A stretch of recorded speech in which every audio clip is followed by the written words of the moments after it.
Hello everyone.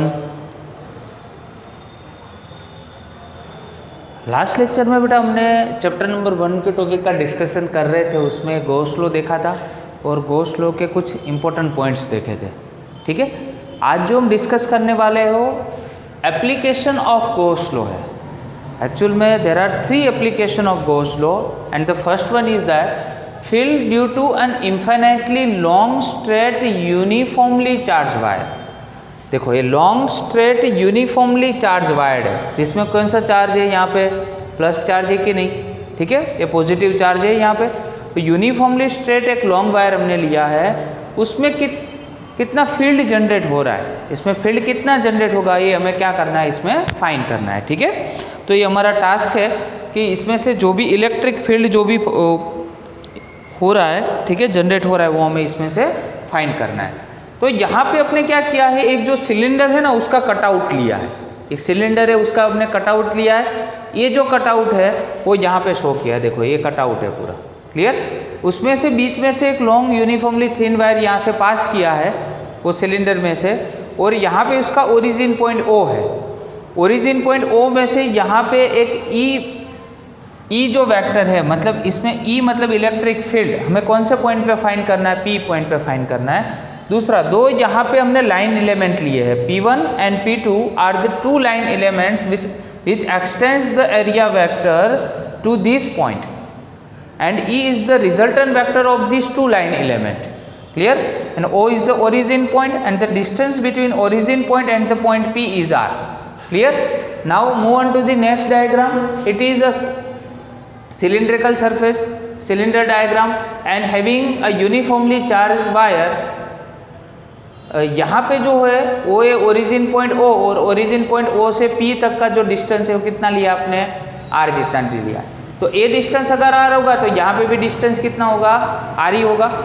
ठीक है, और R डिस्टेंस पे P पॉइंट रखा और P पॉइंट पे हमें इलेक्ट्रिक फील्ड E हमें फाइंड करना है। ठीक है, मतलब डायग्राम तो दोनों सेम ही है, बट इसमें अगर आप कट कर दो, इस डायग्राम को यहाँ से कट कर दो तो ये डायग्राम आपको मिल जाएगा।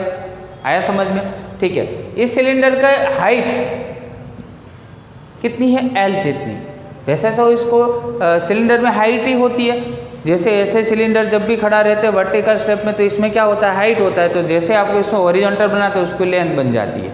ठीक है, तो हाइट और लेंथ जो भी आप इसमें बोलो सब में क्या है, उसमें L ही है। तो consider a infinitely long thin straight wire with a uniform charge density. ये यूनिफॉर्म चार्ज डेंसिटी का आपने एक लॉन्ग स्ट्रेट वायर लिया है।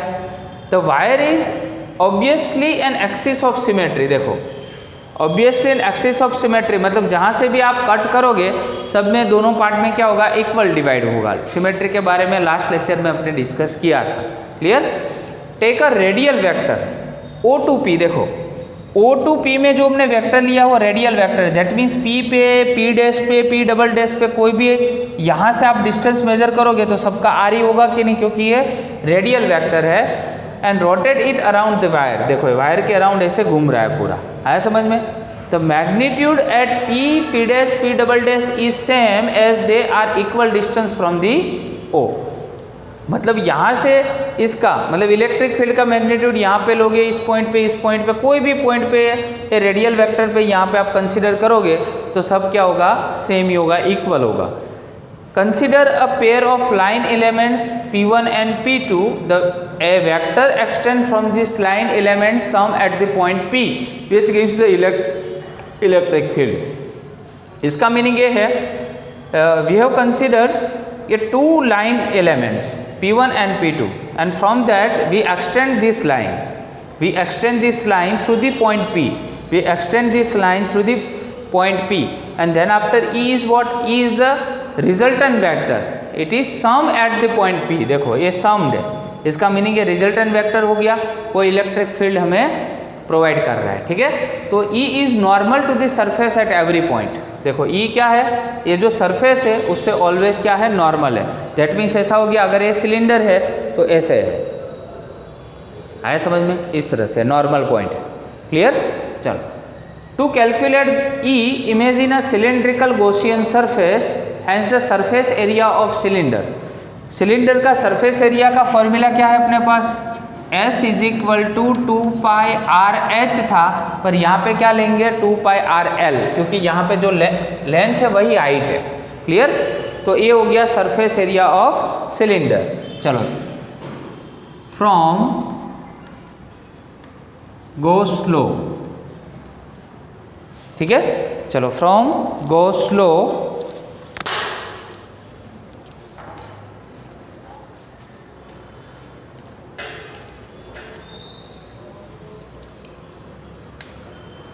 ये जो थर्ड पार्ट है उसका फिर से एक बार रिवाइज करते हैं, शायद वो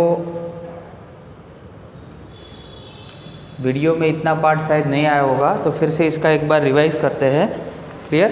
थर्ड पार्ट का देखो, consider a pair of line elements P1 and P2 vector extend from the line element sum at point P। इसका मीनिंग ये है कि यहाँ पे जो भी आप कंसिडर कर रहे हो P पॉइंट, वो इस P1 और P2 का जो एरिया ये वेक्टर है उसको हमने एक्सटेंड किया P पॉइंट पे, और P पॉइंट से नॉर्मल E है। E क्या है? Normal to the surface at every point.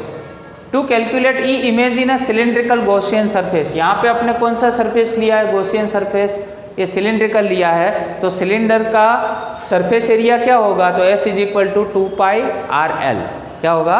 2πr/l। From go slow, चलो गो स्लो का यूज करें तो टोटल फ्लक्स कितना मिल रहा था? फ्लक्स के लिए फॉर्मूला क्या था? टोटल फ्लक्स, ठीक है, थ्रू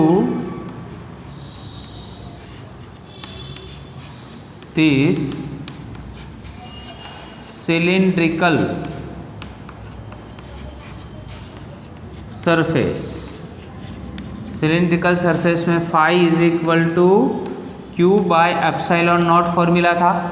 क्लियर? अभी याद रखो, अपने यहाँ पे लिया था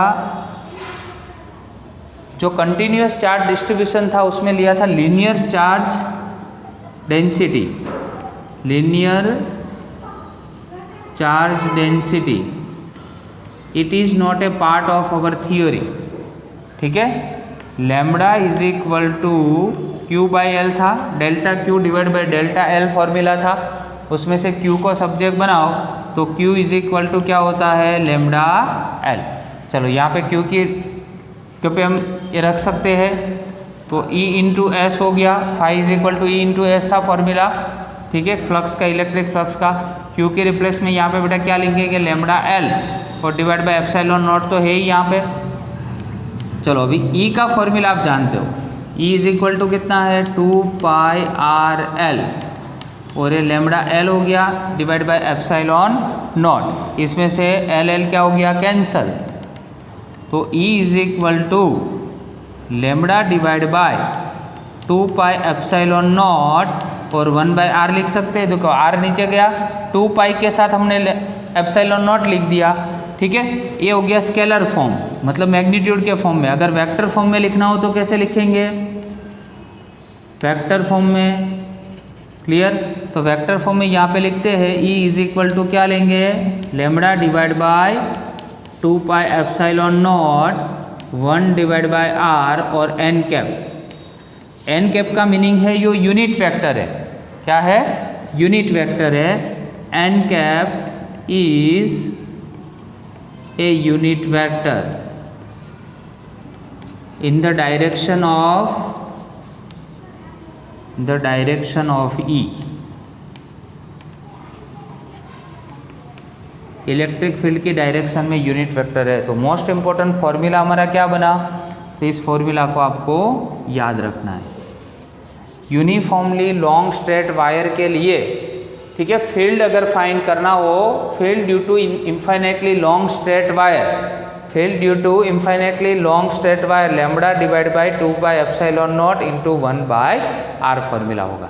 ये MCQ में भी पूछा जाता है डायरेक्टली, तो डायरेक्ट भी आपको याद रखना है, ठीक है। तो this was the first application of Gauss law, ठीक है। नेक्स्ट लेक्चर में हम सेकंड एप्लीकेशन के बारे में डिस्कशन करेंगे। Thank you very much.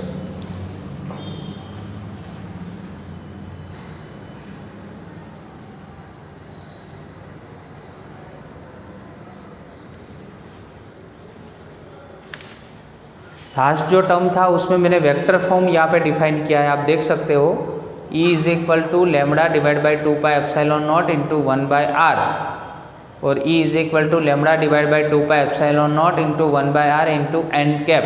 तो एन कैप क्या है? यूनिट वेक्टर है in the direction of N. तो आपको जस्ट उसमें अगर वेक्टर फॉर्म करना है तो उसका यूनिट वेक्टर ही लिखना पड़ेगा, बाकी सब तो सेम ही है। ओके, चलो, थैंक यू वेरी मच।